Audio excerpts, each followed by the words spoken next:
Hi, welcome to the pond at the community gardens. Spring is sprung. It's a very windy day, but it's the middle of March and it's a perfect time for one of the exciting signs of spring at the gardens, which is that the pond behind me here, there, is full of frogs spawning, and it's a fantastic opportunity to have a little look at them.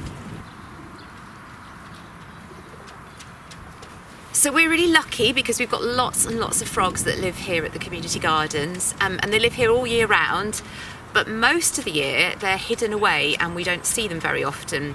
But they like to spend a lot of their time hidden in sort of dark and damp places, so under the hedgerows, in log piles, lots of the habitats that we very deliberately create around the garden for them. So the frogs started to emerge and be more visible about 2 weeks ago. So at the very end of February, beginning of March, we started to notice them appearing in the pond again. That will depend a little bit on the weather warming up for them. But they have spent the winter hiding away, hibernating.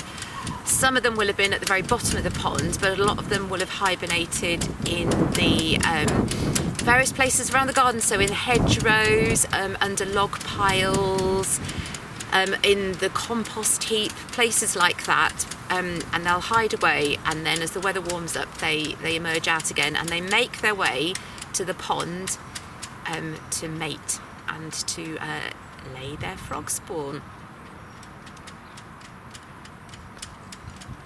So we garden organically here, which means very much that we avoid any chemicals that could kill any of the wildlife around here.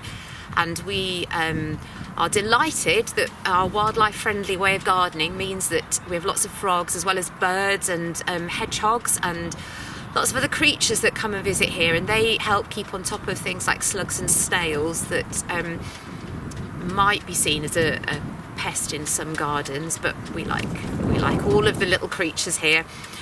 So yes, we very much rely on the frogs to do a really important job for us.